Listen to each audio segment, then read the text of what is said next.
हिमवंत प्रदेश news में आपका स्वागत है और मैं हूं भानु प्रकाश खैरी।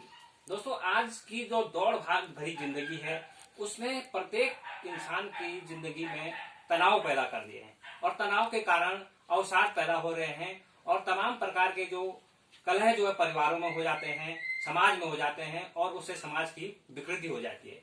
आज हमारे साथ ऐसे शख्स मौजूद हैं जिन्होंने कई लोगों को अपनी सलाह के द्वारा जो है लोगों को ठीक किया है और उनकी जरूरत इस कोरोना काल में सबसे ज्यादा महसूस हो रही है, क्योंकि इस वक्त सबसे ज्यादा लोग तनाव की स्थिति में हैं, क्योंकि आर्थिक तौर पर, मानसिक तौर पर और शारीरिक तौर पर लोग कमजोर नजर आए हैं।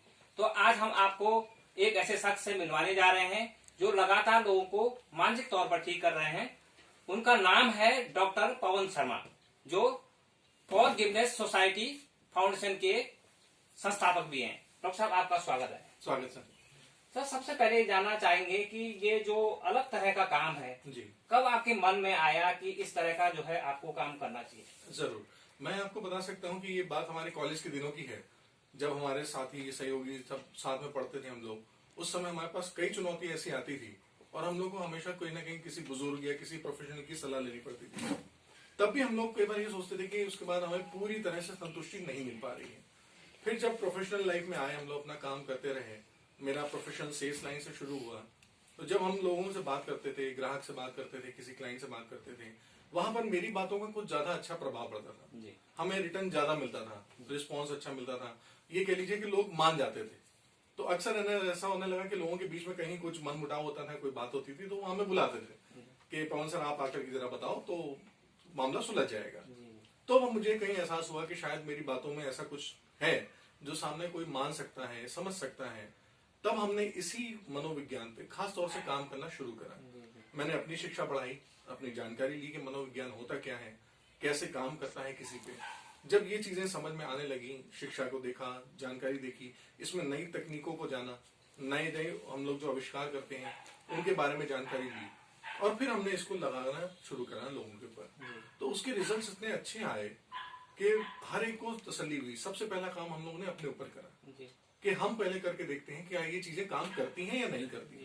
तो जब हमने देखा कि हमारे जीवन में बहुत सारे बदलाव हुए, हम खुश रहने लग गए, हमें वो चीजें परेशान नहीं करती थी जिन पे आमतौर पे लोग तनाव हो जाते थे, गुस्सा आ जाता था, कोई परेशानी होने लगती थी। उन परिस्थितियों में भी हम ज्यादा खुश रहने लगे, शांत रहने लगे। तो हमने कहा अगर ये चीज ऐसे काम करती है तो यकीनन इस पे लोगों तक पहुंचाया जाए। और जब आगे बढ़ते रहे, लोगों को बताते थे, तो हमें ये भी पता चला कि समाज में मानसिक स्वास्थ्य से जुड़ी हुई बहुत सी कुरीतियां, भ्रांति, कलंक, शर्मिंदगी एक चली आ रही है। लोग शारीरिक स्वास्थ्य के लिए तो कभी भी जिम में चले जाते हैं, डॉक्टरों के पास लाइन लग जाती है, ब्यूटी पार्लर तक चले जाते हैं, फिजियोथेरेपी भी करा लेंगे, सब कर लेंगे, शारीरिक ऊपरी दिखावे के लिए कर लेते हैं। लेकिन मानसिक स्वास्थ्य उतना ही जरूरी है जितना कि शारीरिक स्वास्थ्य। बट इसके लिए कहीं भी कुछ सेवा नहीं है, कुछ स्वास्थ्य नहीं है। और अगर हमने जब इस पे रिसर्च करा तो पता चला कि आप भी शायद आश्चर्य मानेंगे कि हमारे सरकार में जो मेंटल हेल्थ को लेकर के बजट पास होता है वो 0.06% है, यानी कि शायद 6 पैसे भी नहीं। तो इसके मुकाबले हम सोचिए कैसे करेंगे और कहां हम समाज में लोगों को हेल्दी कर सकते हैं। और अगर मानसिक रूप से कोई स्वस्थ नहीं है तो यकीनन शारीरिक रूप से तो बीमारियां रहेंगी। तब हमने फिर एक जिम्मेदारी उठाई कि हम ही कुछ ऐसा कदम उठाते हैं कि संस्था बनाते हैं ताकि लोगों को जागरूक करा जाए, लोग मानसिक स्वास्थ्य के प्रति ज्यादा जागरूक हों, समझ सकें कि ये भी हमारे लिए इतना ही जरूरी है। तब हमने फॉरगिवनेस फाउंडेशन सोसाइटी की स्थापना की। इससे पहले भी हम लोग काम करते थे, अपने स्तर से करते थे, बट हमने एक संगठनात्मक रूप से, एक स्ट्रक्चर वे में हमने फॉरगिवनेस फाउंडेशन सोसाइटी बनाने के बाद से काम शुरू करा है। अच्छा डॉक्टर साहब, जब ये आपने काम शुरू करा, ये बहुत नेक काम है और बहुत अलग काम ये है जी।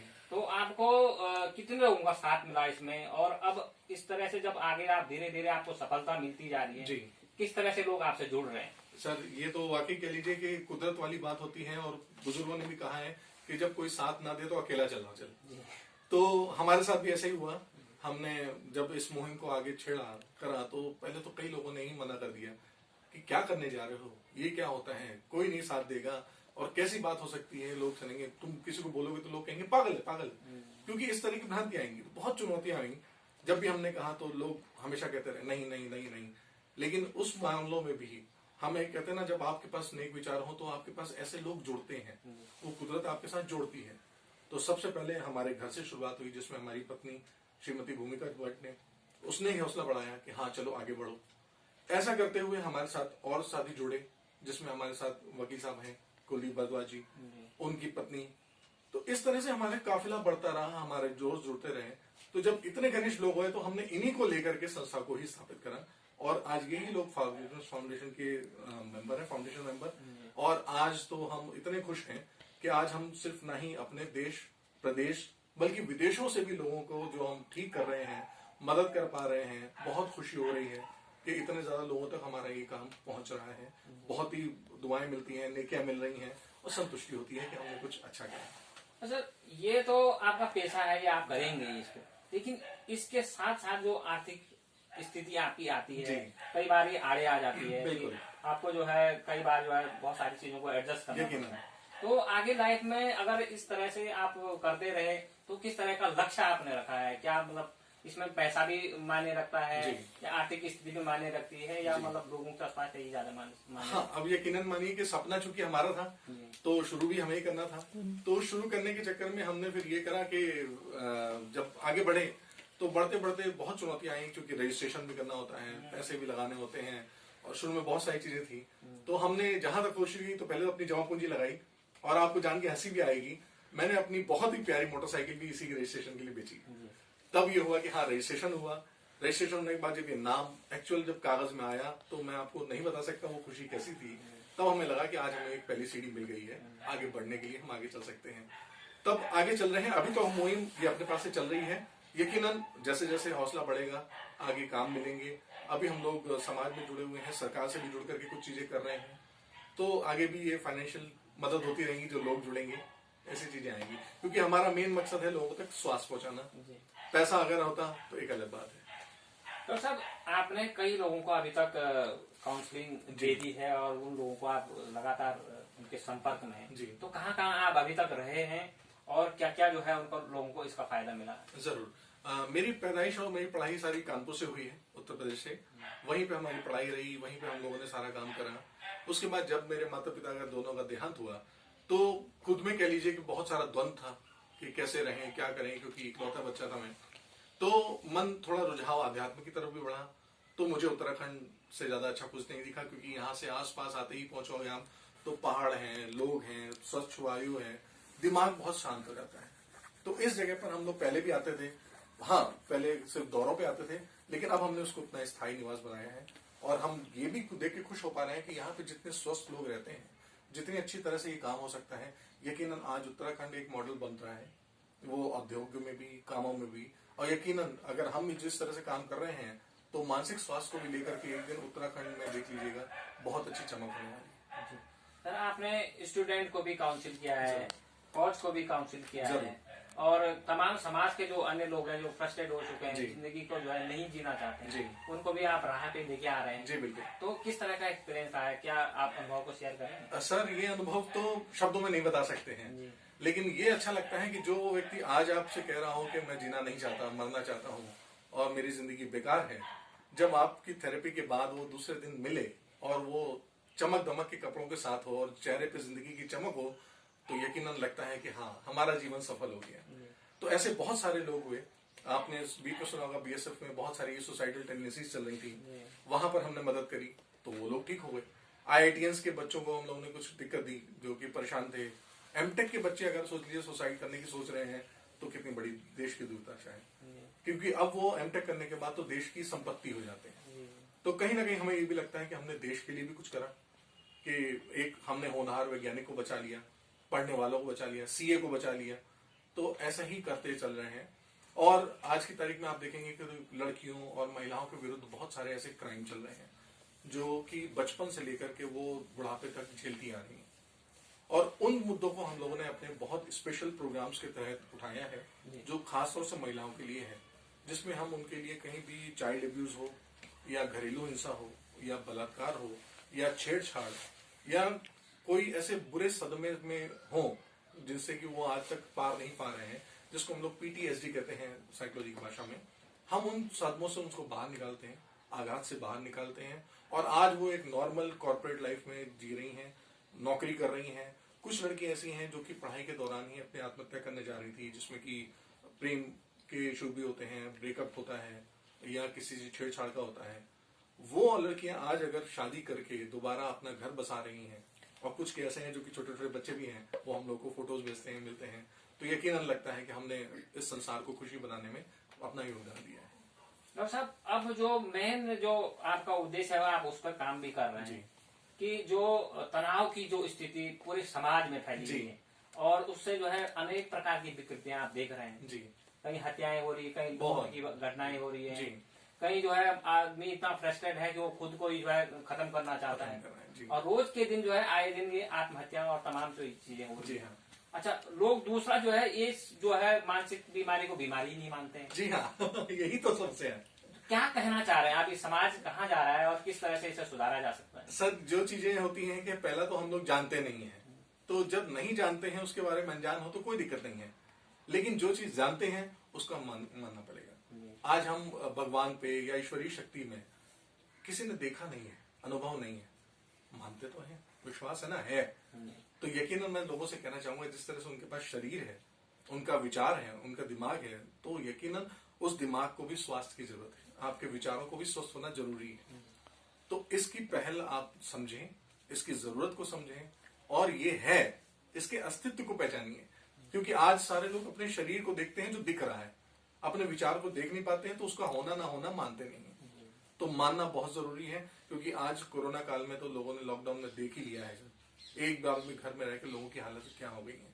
लोग एक दूसरे को मारना तो छोड़िए, मतलब पराकाष्ठा है कि लोग चीचा लेदर करने पे जा रहे हैं। लोग किसी को मारने में हिचक नहीं रहे हैं कि क्या हो रहा है।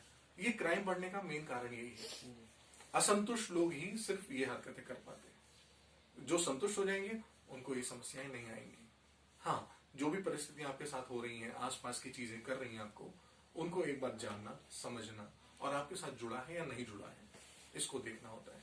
और बचपन के हिसाब से मैं आपको ये बोलूं कि जो बच्चे परिवार में पढ़ते हैं, परिवेश में पलते हैं, उनके जो बिलीफ मिले हैं, उनको जो वैल्यूज, उनको जो मूल्य मिले हैं परिवार सिद्धांत से, वो पीछे से मिलते आ रहे हैं, उनके साथ वो जिंदगी जी रहे हैं। लेकिन जब वो एडल्ट हो जाते हैं, यानी वयस्क हो जाते हैं, तब वो 100% रिस्पॉन्सिबल है अपनी उस प्रोग्रामिंग को बदलने के।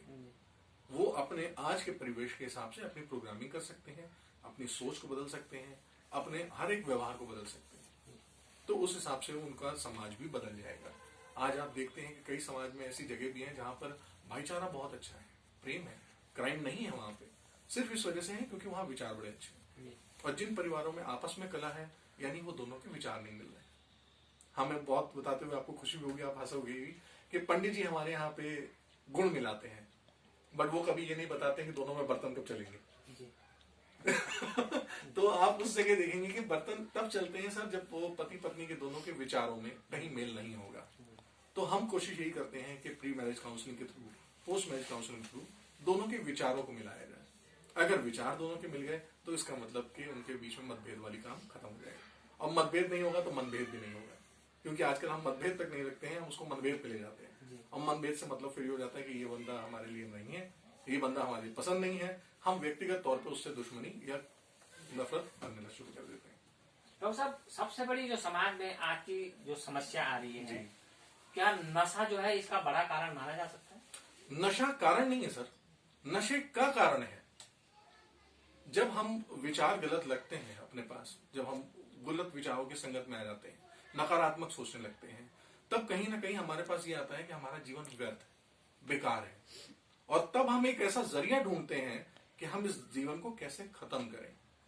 तो कोई टंकी पे चढ़ के कूदता है, कोई ट्रेन के आगे कूदता है, कोई बंदूक में गोली धर के मार लेता है, कोई जहर खा लेता है, और कोई जब इतना कुछ नहीं कर पाता सोचता है थोड़ा थोड़ा कस के मरते हैं, तो वो नशे जैसी चीजों को सेवन करता है। नशा इन चीजों का कारण नहीं है, नशा लेने का कारण हमारे नकारात्मक विचार है। यानी अगर हम विचार पकड़ लेंगे तो हमारे लिए साथ यही एक विचार होते हैं जो किसी बच्चे को, किसी नवयुवक को जिम में, हेल्थ क्लब में अच्छी सेहत बनाने के लिए भेजते हैं। यही एक विचार ऐसे होते हैं जो किसी को शराब की दुकान या नशे के सौदागरों के पास भेजते हैं। तो सिर्फ विचार अगर बदल देंगे तो यकीनन हम सेहत रहने पे ध्यान देना रहेंगे, बजाय कि अपने आप को खत्म करने के।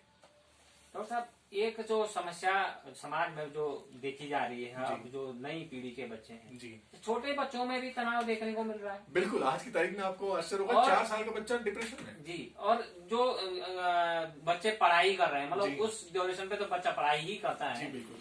क्या कारण मानते हैं आप, ये तनाव क्यों बढ़ रहा है? पढ़ाई के वजह से तनाव है, या गृह क्लेश की तनाव है, या मतलब जो पेरेंट्स है वो बच्चे को समझा नहीं पा रहा है, समय नहीं दे पा रहा है? जी, सबसे पहली तो दिक्कत आती है सर, हमारी जॉइंट फैमिली नहीं है। अब हम सब न्यूक्लियर हो गए हैं। क्योंकि पहले हमारे पास बर्दाश्त की ताकत इसलिए होती थी कि जब कोई बड़ा बुजुर्ग हमें डांट दे, मार दे, तो हमारे बुजुर्ग कहीं ना कहीं हमें समझाते भी थे, मनाते भी थे, और हमारे अंदर वो सहनशीलता जागती थी कि हाँ, हमने ये गलत काम करा है।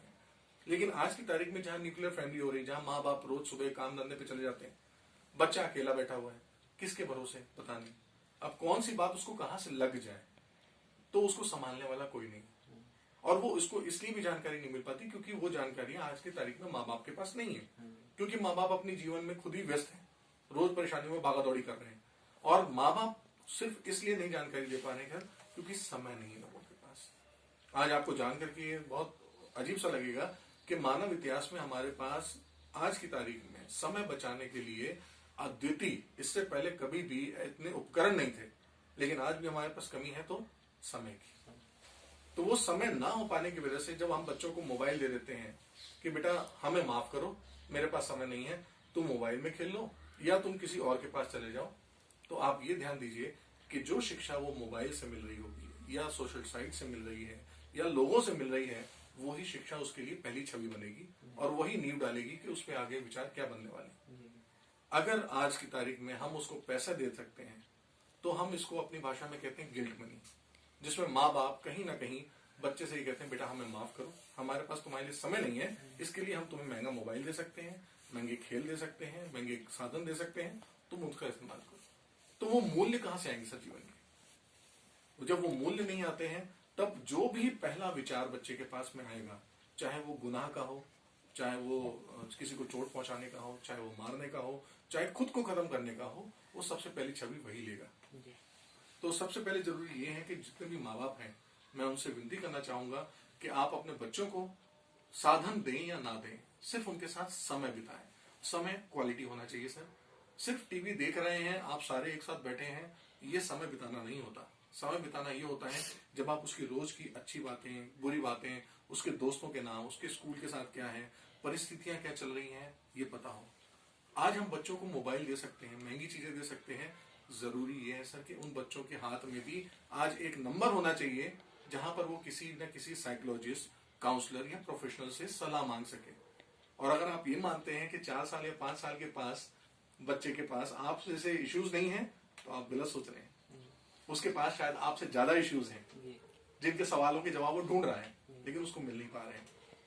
तो ऐसे में मैं रिक्वेस्ट करूंगा कि एक न एक माँ बाप कोई ना कोई अपने प्रोफेशनल साइकोलॉजिस्ट, काउंसलर, किसी भी थेरेपिस्ट का नंबर एक ना एक अपने बच्चे तक जरूर पहुंचाएं और उसको बोले कि बेटा कोई परेशानी हो, कोई दिक्कत हो तो भले ही हमसे ना मिले, लेकिन इनसे संपर्क जरूर करें। डॉक्टर साहब, स्कूलों का जो पैटर्न है आज की डेट में, आप देख रहे हैं कि भारी भरकम सिलेबस होता है बिल्कुल, और बच्चों को प्रेशर किया जाता है कि आप 90% या 100% नंबर ले आओ। बिल्कुल। लेकिन देखा जाता है कि उसकी जब वो नंबर भी ले आता है लेकिन गुणवत्ता कुछ नहीं होती। मानवीय जो मूल्य होते हैं उसके अंदर बिल्कुल शून्य होता है। और इस सब चीजों को करने के लिए क्या आप मानते हैं कि जो है ये काउंसलर समय समय पर जो है उनको मिलना चाहिए? हमेशा मिलना चाहिए और आसानी से उपलब्ध होना चाहिए। आज की तारीख में हर सारे स्कूलों को एक मानक दे रखा है कि उनके पास एक काउंसलर होना जरूरी है। बट अगर सच्चाई देखेंगे जमीनी तौर पे, तो वो काउंसलर काउंसलिंग के अलावा बाकी स्कूल के सारे काम कर रहा है। ये इस वजह से है क्योंकि आज प्राइवेट जॉब जो करते हैं, हमारी शिक्षा में जितने भी टीचर हो गए हैं आज की तारीख में, शिक्षा की जगह वो आजकल एक उनके लिए टेक्निकल वर्ड हम कह सकते हैं एजुकेशनल क्लर्क हो गए। वो शैक्षणिक क्लर्क हो गए। सिर्फ उनसे आप रफ पेज पे काम करा लीजिए, उनके कोर्स करिकुलम देखते रहिए, उनका ट्रैक देखते रहिए, लेकिन वो बच्चों से उनका संपर्क नहीं है, ना ही वो शिक्षा की गुणवत्ता बढ़ पा रही है। हाँ, शिक्षा पद्धति में हम कुछ नहीं कर सकते सर, क्योंकि वहां पे कोई क्षेत्र नहीं है। ना ही हम शिक्षा का पूरा परिक्रमा बदल सकते हैं, ना ही उसका ढांचा बदल सकते हैं। यकीनन हम अपने बच्चों को, हम अपने परिवार के बच्चों को उन परिस्थितियों के लिए मजबूत कर सकते हैं, एक सुरक्षित मानसिक कवच देकर के। अगर वो हमें ये बात बता सकते हैं तो हम उनको बाहर की दुनिया के मामले में स्ट्रांग बना सकते हैं कि भाई आप बाहर की परिस्थिति हैंडल कर लो।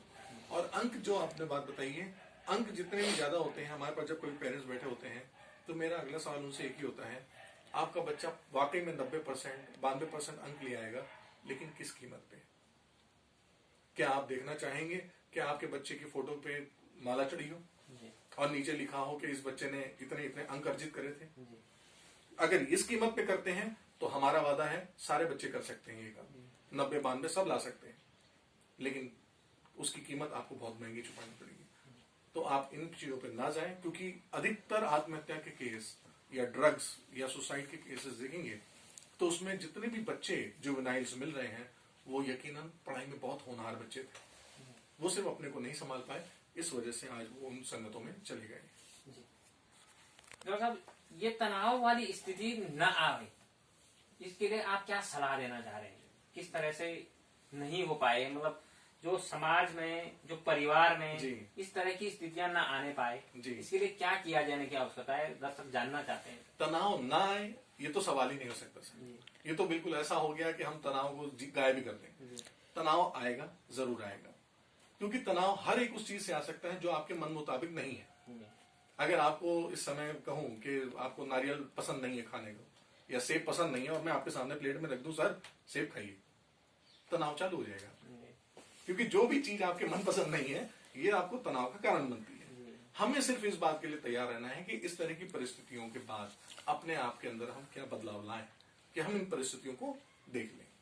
क्योंकि आज आप घर से बाहर निकलते हैं या घर में रहते हैं, आपके आसपास ऐसी परिस्थितियां बनेंगी जो आपके मन मुताबिक नहीं होंगी, और मन मुताबिक नहीं होगी, तनाव आना स्वाभाविक है। सिर्फ हमें अपने आप को उन परिस्थितियों के अनुकूल बनाना है कि वो परिस्थितियां हम पे इतनी हावी ना हो कि हम उनकी परिस्थितियों वश कहीं गलत कदम उठा लें। उसके लिए हमें सिर्फ इतना काम करना होता है सर कि हमारे जो मूल्य, हमारे जो नींव है वो मजबूत रहे। अगर आज की तारीख में किसी भी बच्चे को शुरू के 7 साल तक सकारात्मक परवरिश दी जाए, उसको मूल्य बताए जाए परिवार के, समाज के, दुनिया के, घर के, तो यकीनन उस पर ये बाहरी परिस्थितियां आज हावी नहीं होंगी। लेकिन आज हम वो ही नहीं कर पा रहे।